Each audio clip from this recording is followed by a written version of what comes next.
the most common things that I hear from new wholesalers is all the leads wanted too much money. And so the leads were bad.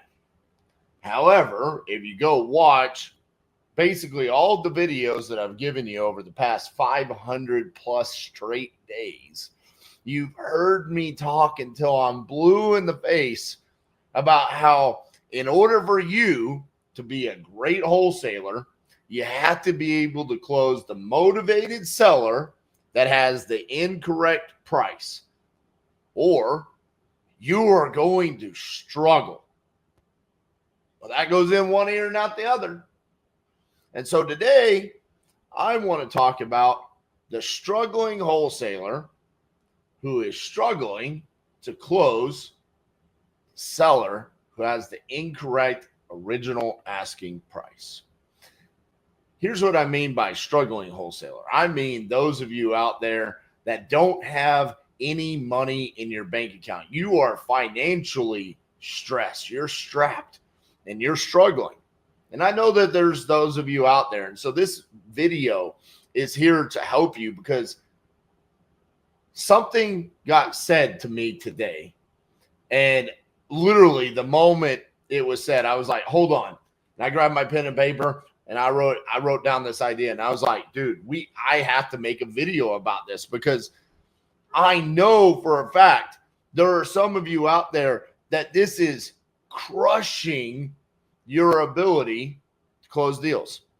Amanda, a TU member, she brought up the fact that if a wholesaler is struggling financially and their current motivation, their current biggest need in their life is money coming into their bank account, that's what they need to close a deal.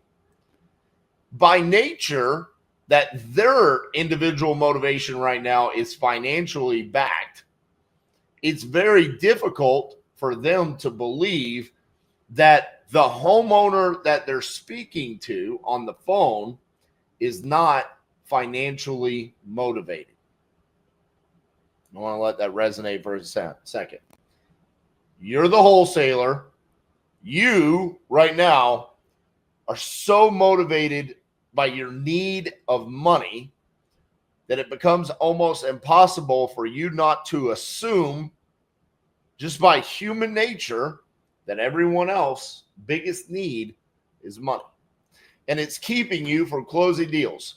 So let's break this down inside the closer's formula. Mr. Seller, you want to sell this property? Yes. How much do you want? They tell you a high number. You say, tell me a little bit about what you got going on. And they start expressing their motivation and their reason why they need to sell this asset to you. And what I believe is that we do not dive deep enough into that motivation because we are letting our own circumstances, where we are at in our path and in our journey, dictate how we hear, how we listen to what that seller is telling us their motivation is.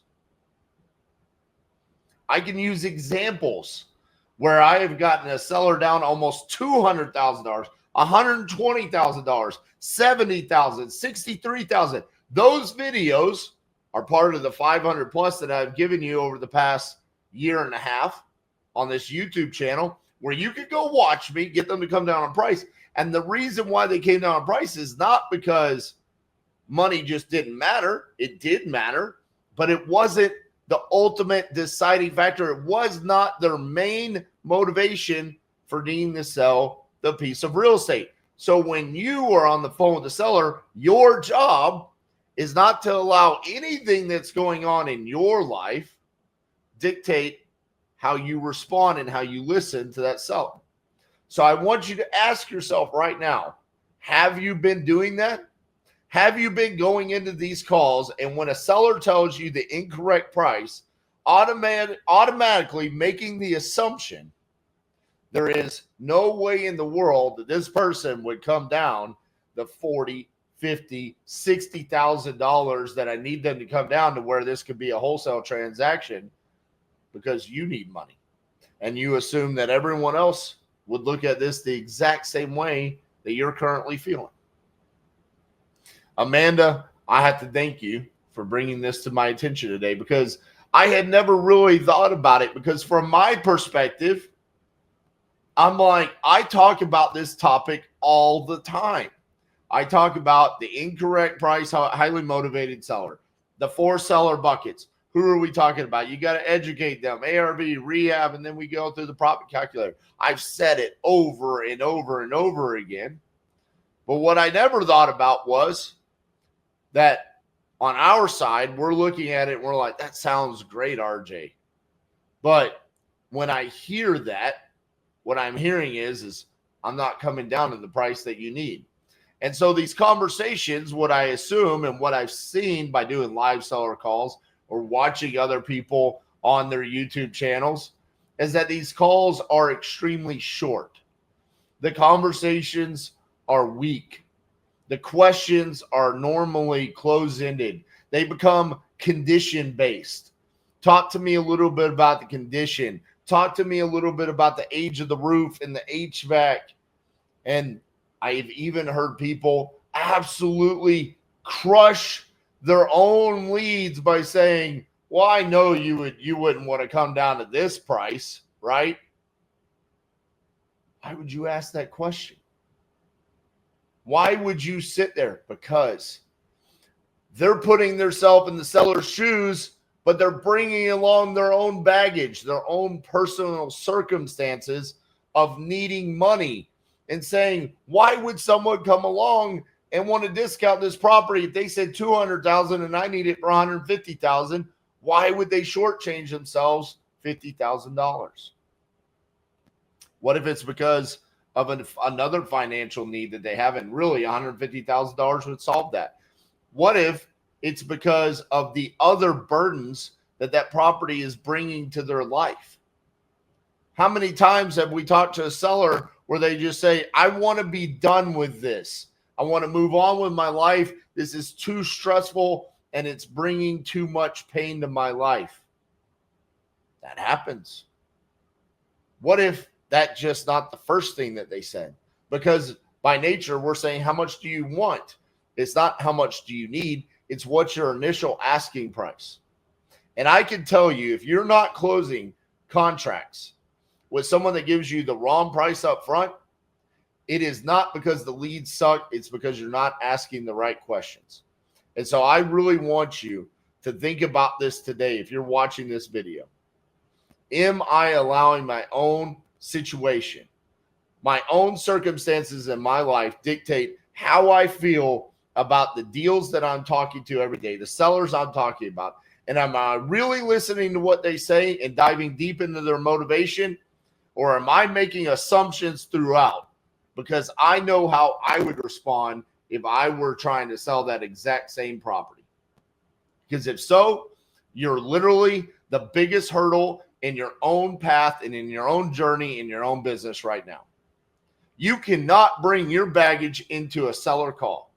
It is your responsibility to go into each call prepared to be a problem solver. Listen to what the motivation is, dive deep into that, and once you have gathered all of the necessary information, then provide the solution to that seller. Otherwise, you're crushing your leads. That's the reason why you believe the lead provider that you're using right now sucks. It has nothing to do with the leads. It has everything to do with what you're doing going into these conversations. So how do you remove yourself from that position? 1, embrace being the buyer. 2, go into each call assuming that that seller needs to sell that property more than you need to get that contract signed. You cannot go into this thinking I have to close this deal, because otherwise they will sense that. They will feel that and they'll run away from it. The seller needs to feel that they have been heard. You understand their situation and provided them a solution by buying their real estate. That is your objective going into that call. When you go into the open-ended question and you say, tell me a little bit about what you got going on. and they start responding, whatever they talk about, ask follow-up open-ended questions. Do not steer the conversation to a different direction. Do not walk away from that conversation because you didn't like what they're telling you so far.